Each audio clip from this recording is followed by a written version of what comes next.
Hello, everybody. It is Thursday in Pittsburgh, Pennsylvania. My name is Adam Bittner, assistant sports editor for multimedia at the Pittsburgh Post-Gazette, joined by Post-Gazette sports columnist Paul Zeise to talk a little Pitt football here.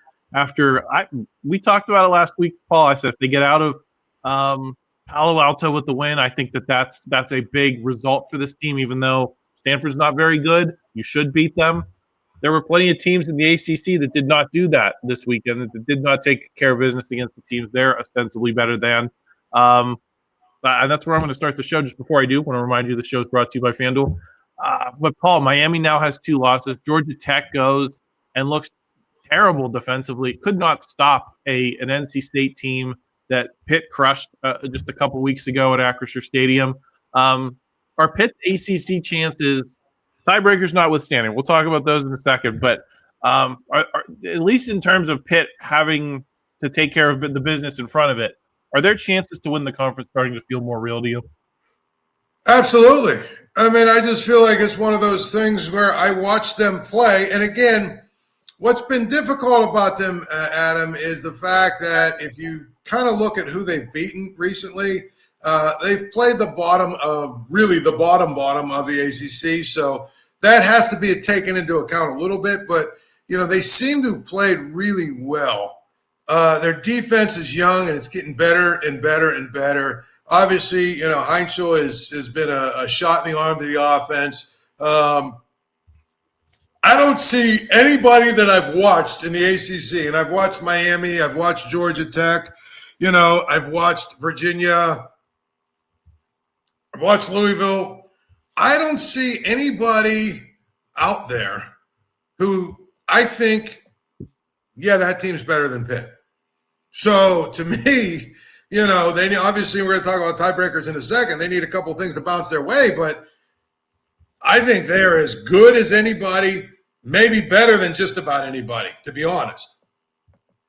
Paul, I did want to get into that because right now Pitt is plus 1,600 to win the conference, according to our friends at FanDuel. Those are the 6th best odds in the ACC.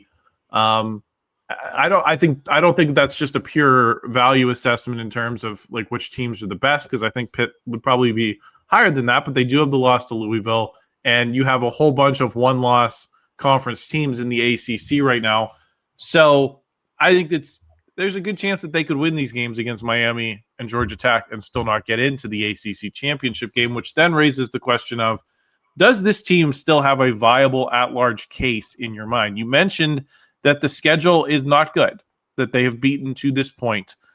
They have losses to, in particular, Louisville and West Virginia, which is a bad loss and probably in the eyes of the committee. However, they did slip in at number 24 in the rankings this week, and they have 3 ranked teams ahead of them on their schedule.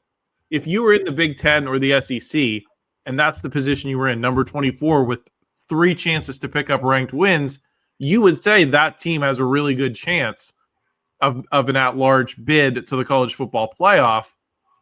Do you feel that way about Pitt? If they run the table in these next 3 games, does that make up for the bad schedule to this point, A, and then B, those struggles you had early in the season? Well, a 10-2 Pitt team with those 3 wins, I think would probably have an opportunity to get in. The only thing that would be tough for them is it all depends on what happens with the rest of the ACC. Because let's say Virginia and Georgia Tech. Well, I guess if Georgia Tech, let's say Virginia and Louisville run the table, right? Both of them would be 11-1, and then they play in the ACC championship game. Say Louisville were to lose that game and be 11-2, and then you're looking at Pitt 10-2. They're not taking 3 ACC teams. I just don't see how that just doesn't seem like it's legitimately, going to happen. And if that's the case, they probably take an 11-2 Louisville team over a 10-2 Pitt team. That being said, what's interesting is if you look at the schedule, I think Louisville still has to play at SMU, and SMU only has 1 loss. And so really, this is going to be very interesting down the stretch here, because I looked into it this week already, tiebreakers. I don't even understand the tie-breaking system. If you got multiple teams, if you only have 3 teams, it's fine. But they could have like 4 or 5 that have one loss, and then you've got all kinds of opponents' records of opponents, and all kinds of stuff come into play. Yeah, I think it would be quite the argument come, that first weekend in December after the conference championship games. If you have a 10-2 team with those 3 ranked wins and they don't get in, that's, again, if you're Wisconsin sitting there with that record, are they not putting Wisconsin in or some of these Big Ten teams? I think it would be up for debate. I do think it, to some extent, Paul, it will take care of itself. You mentioned Georgia Tech as a possibility. Pitt can take them out of consideration if they win that game and run the table. And yes, you're going to have those elimination games where it's Louisville against SMU. One of them has to lose. So we'll see how that plays out. But just looking ahead, I can imagine it being quite a point of contention. Just knowing how toxic and poisonous the environment was last year around SMU, which probably had a little bit better a resume than Pitt would. People didn't want them in the playoffs, so it would be quite a firestorm, but it's hard for me to argue that Pitt wouldn't belong. Let's talk a little bit about the Stanford game and some of the developments we're seeing with this team. Huge game for Jakarian Turner. He's now comfortably the rushing leader on this team. He's averaging 4.5 per carry. We were talking about, do they have anything beyond Desmond Reid? Is it a one-man show here with this offense earlier in the season? I wouldn't say other than this game against Stanford, he's been spectacular, a bunch of 50-yard efforts, but it seems like he's moving in the right direction, and they're starting to develop some of the depth there that they would need to be a credible team late in the season.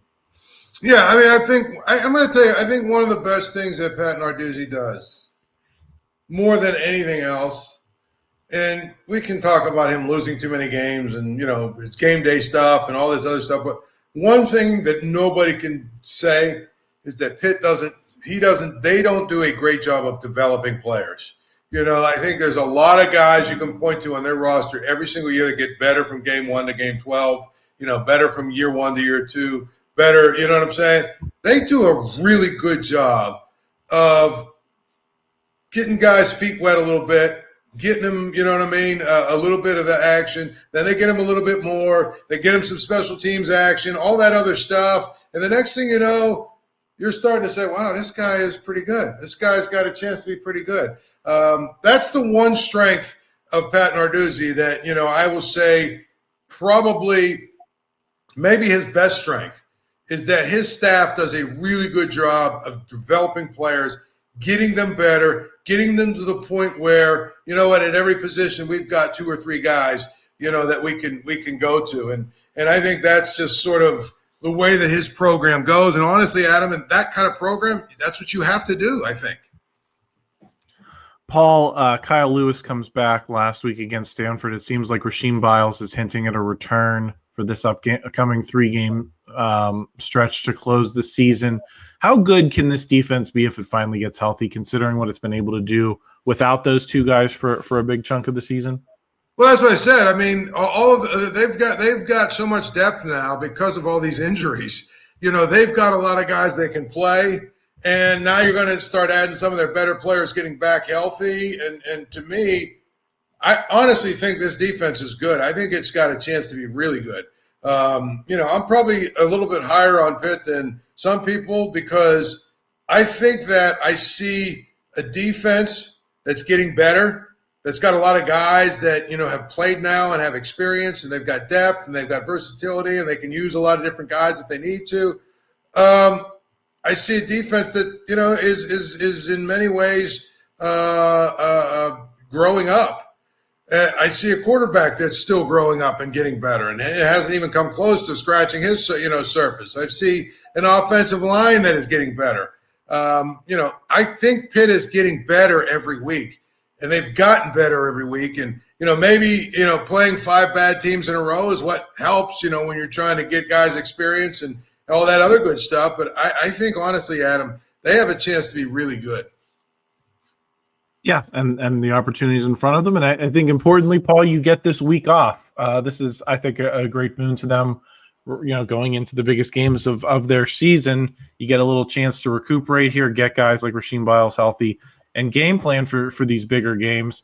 And yeah, I think it's interesting, Paul, because if you'd asked me a week or two ago about that Notre Dame game, I'd say, well, it's not that really that important, because I don't think they would have had a viable CFP path. But now I think it's there potentially if you can beat Notre Dame. So 3 big ones coming up, not just 2 with those 2 ACC games. We'll see how that plays out. Paul, thank you for joining me this week. If you're new here, please consider subscribing to our channel. Please like this video if you enjoyed it. Help us out in the YouTube algorithm, and make sure you check out all our written work, including from our Pitt insiders, Abby Schnabel and Stephen Thompson over at post-gazette.com. Always appreciate subscriptions there.